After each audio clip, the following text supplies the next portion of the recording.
Good morning. It is actually it's afternoon now, and it's still Monday, the 15th of October, and I have a little bit of feedback for the Emerson Self-Reliance discussion board. First of all, for those of you who participated in it, I really enjoyed reading your posts. There's so much to pull from when you read Emerson.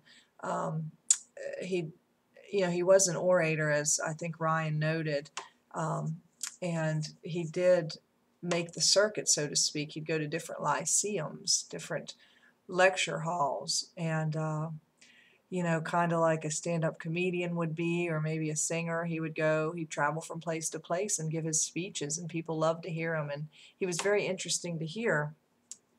The dog was in the last video. Now my cat's here. So he was very interesting to hear, but sometimes it is hard to read him. And so I'll give you that. And Self-Reliance in particular has a lot of good stuff in it, but it does tend to go on a bit. And so so many of you were able to pull different passages that really spoke to you, and I enjoyed that. Now, I have to tell you the truth, I gave full credit because I'm feeling very generous today. Because I know you've had a hard go of it with projects due in TWIS 1 and it's midterm time and all that. But I would like a little more development. When I see posts that are only a sentence or too long, I'm a little disappointed because I want to hear more detail. I want to hear more explanation. As a matter of fact, it was Stephanie, I think, who had said one time she listened to advice friends gave her, and things turned out bad, as an example of why it's important to sort of go with your own intuition.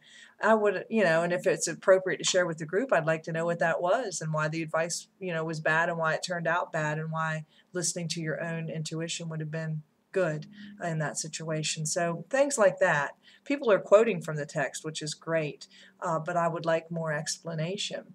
I'll tell you the person this week who did the best, and when you go back and review, Shanice Morris is really developing her ideas fully, and I am really appreciating her work in the discussion board, especially this one this week.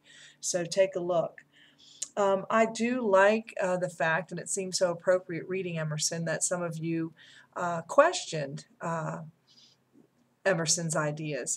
Erica, in particular, brought up sort of the limits of self-reliance in a way. Like if you always sort of depend on your own individual point of view and your own intuition, and you sort of eschew the group way of looking at something, so this is not necessarily always practical, and I like that. And Shanice also made an excellent point on the importance of society in general, and how, and you're going to see when you read Thoreau, if you haven't already read Thoreau, he disengages himself from society and moves into that cabin in the woods. Now, granted, he's only about 2 miles from society, and he's sometimes criticized, like he could walk to his mom's house and eat and things like this. Not very practical necessarily to disengage yourself from society like that, but it was a way for Thoreau in particular to focus on his writing and on his thinking and to live a really meditative life. He's not the only one. There have been other writers who've experimented with that. There's a writer named May Sarton who came a little bit later in American literature. She's writing in the 1950s, and she wrote a book called Journal of Solitude. If you're someone who likes to read and you don't know this writer, she did the same kind of thing, try to live by herself and focus on her writing. And this was a time when there wasn't internet and a phone, and I mean, they had phones, but not cell phones. And she really tried to disengage and limit the number of letters that she would write and really focus on her own writing. So this is an interesting idea that comes from this kind of thinking. I did love the quotation that Katie Allen, her name comes up Catherine, but it's Katie Allen, posted about the rose. That is a good place that's indeed what Emerson says, where we get our example of being true and being self-reliant. That's in nature.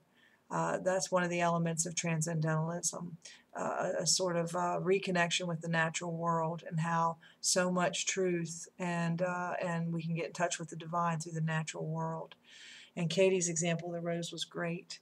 And I did like how Kirsten brought up the necessary interdependence on sun and bees and that kind of thing. And so a rose can't necessarily be independent in that way. And then Ryan came back, and the definition of self-reliance doesn't mean live, under your own auspices without dependence on other entities or whatever. It really does have more to do with sort of championing your own ideas and believing in your way of looking at the world, and not necessarily buying into what mother culture tells you or what society at large deems important. And several of you brought up good examples of that. But I really enjoyed that discussion that had Shanice and Katie and Ryan talking about society and interdependence and that kind of thing. And Ryan, how are you today? Fine?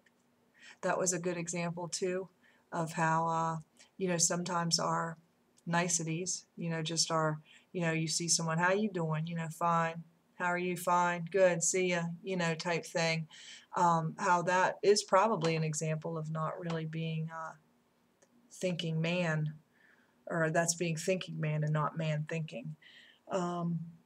So I think that's all I'm going to say. But, with the Transcendentalists, I mean, it's really important that you go to that Transcendentalist folder, that you review the tenets of Transcendentalism. It's not a religious movement.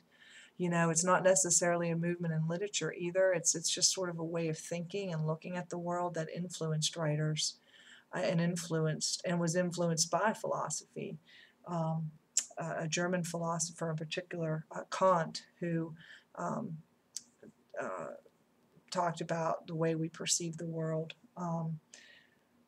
See, what else do I want to say? So nature is very important in reconnection with the natural world. It comes from the idea we're going to somehow transcend thinking, and the Transcendentalists believe that everyone's divine, and that we all have a bit of the divine in us. And I think, those are some of the major points. And again, self-reliance has more to do with trusting your own intuition. Intuition is really, if people follow their own conscience, Thoreau and Emerson and the Transcendentalists believe that there could, good would ensue. That if we were just true to ourselves and really could tap into what our true nature is. I thought with Katie's example, it's easy for a rose. A rose knows what a rose is, I guess.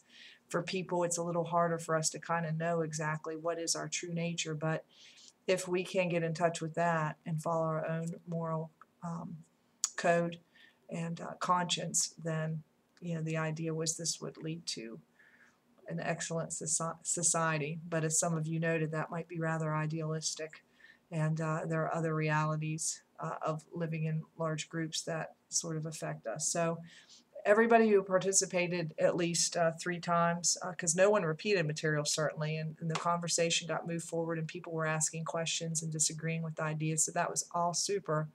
So everyone who participated that way got full points. But remember, I want to see just a little more development. 5 to 8 sentences would be nice instead of 2 or 3. So you all have a great week, and enjoy your Thoreau and Fuller as you complete out your Transcendentalist study this week.